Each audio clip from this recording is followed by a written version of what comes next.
Well, welcome back to Focus 4, and our next guests are Tim and Rhonda Wampler. Welcome. They are with Shoes to Share International. Glad to have you here. Thank you. Thank you, Jody. Thank you. Now, Shoes to Share, that's I guess a simple name, but interesting.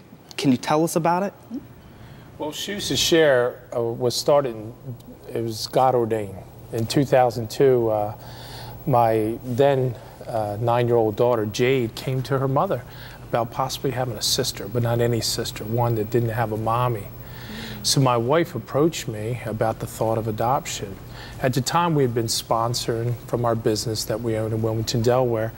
We'd been sponsoring missionaries in different parts of the world. So we had a friend that was in the northern part of the country of Haiti. That's when we were introduced to the country of Haiti in a city called Cap Haitian. And we were sponsoring and doing care packages for the kids there. So when my wife approached me at first, I was really not interested. There was no need for us to adopt. We had a healthy little boy, healthy little girl. But we said we'd pray on it. And pray on it we did. And it became very clear after 4 very important things that God showed me. One of them, he even used Steve Curtis Chapman, that this is what we were supposed to do. So we started the adoption process in January 20th of 2003. 6 months into the adoption, the 2 children that we were going to adopt, Jean-Marc and Dulange, were kidnapped and held hostage in an extortion plot for about $1.2 million, along with 120 other kids. So we took it upon ourselves, and we felt, we prayed on it with our 2 biological children, Jade and Seth, and we moved down to the country of Haiti in the city of Port-au-Prince, where we took residence.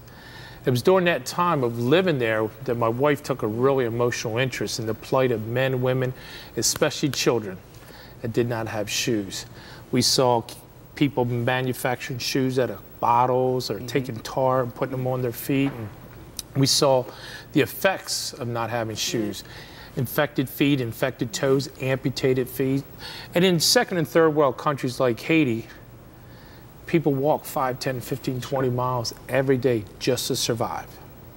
So we started bringing shoes. When we fly back to the States, I would check on our business, check on our children. My wife would say, we'll bring more shoes down from our friends and family. And from that humble beginning is how Shoes to Share started. So what is Shoes to Share now? What do you guys, what's like your daily operating like? How do you do that? Well, Operation, I'll handle that question if I can. Well, what transpired when the adoption was completed in 2004, exactly 1 year later, in January 20th of 2004, during the overthrow of the Aristide government, there was craziness going on, but God just guided each and every step of the way. Many, many miracles. We had a $9,000 check land come to us from a person we didn't even know exactly when we needed $9,000.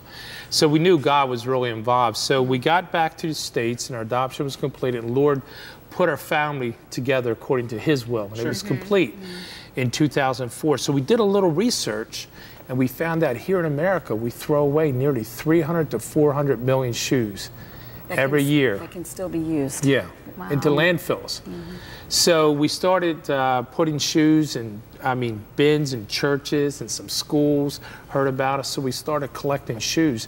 Today, 5 years later, we collect about 50 to 100,000 shoes a month. We distribute them around the world to orphanages, clinics, hospitals, and schools, and obviously to the homeless. We're in 18 different countries, plus multiple programs that we support here in the U.S. for the elderly, disabled, and homeless. So you're not just in Haiti. Absolutely. You've branched out. Yep. Okay. Yep. Well, I know that statistic of throwing away shoes doesn't translate to our house, because believe it or not, I actually have too many shoes, and I should probably give you some. Yes. Because We I know I get in appreciate that. trouble quite often when my shoes find their way in front of the door. She says, "Don't you have enough shoes?" Well, you know, it's interesting because, yeah, we always think, oh, well, I can buy another pair of shoes. I need this doesn't match. But what you're saying is these people don't even have shoes. I mean, they're having diseases. They're having their toes cut off. They're having limbs amputated because they're getting diseases because they don't have a pair of shoes. Simple pair of shoes. That's amazing to me. So how can we help you? Well, go ahead. Well, that's real easy. Start cleaning out your closet now, Send you some Kyle. shoes. And the men are the toughest. They're tough. They'll wear them until you can see the bottoms and the tops of their shoes. That's right. Until I was speaking at a church, and I was speaking to a men's breakfast, and when I joked about the men holding on to their shoes forever, and the white sneakers cutting the grass in, and they turn now into 3 shades of green. Yep. And Still got 'em. and right after I got done, this man, he had to be he had to be about 70, and he came up and he said, "Look at my shoes, you're right, Tim." And he started wiggling his top toe, and I could see his sock and his toe moving from the top of his shoe. Oh my. That's pretty bad. That is bad. But we encourage the public. We're now a national organization. We're reaching out. The need is great. I mean, we're in 18 countries, but the plight is huge. There's literally millions of people who die from foot-related diseases around the world, especially here in America, from diabetes, things like that. We work with amputee societies for single shoes that we collect. And we're reaching out to churches, schools, organizations such as Rotary, Little League, soccer clubs, individuals, and businesses. Retail businesses, so that we can have drop spots at the businesses. Make it convenient for people. So that they, as soon as they, you know, in their path of travel every day, they can drop their shoes off that they've cleaned out. And we know how quickly kids grow out of shoes. So that's an ongoing thing that is always cleaned out, is the shoes.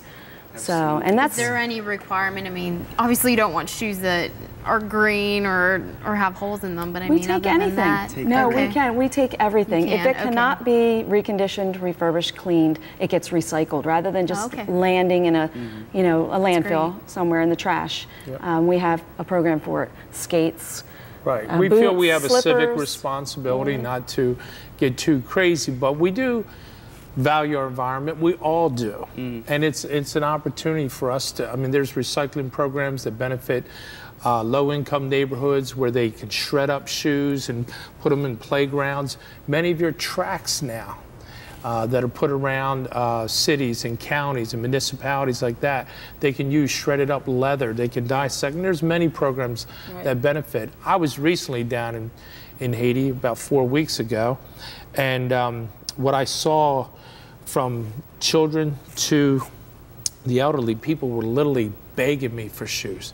They're needed so bad. But I saw shoes that were so worn out that they were crooked, they were bent up, they were torn, they were tattered. Their front of the toes were hanging out. So anything can be really reused, and it can benefit somebody in some way. And that's what we do.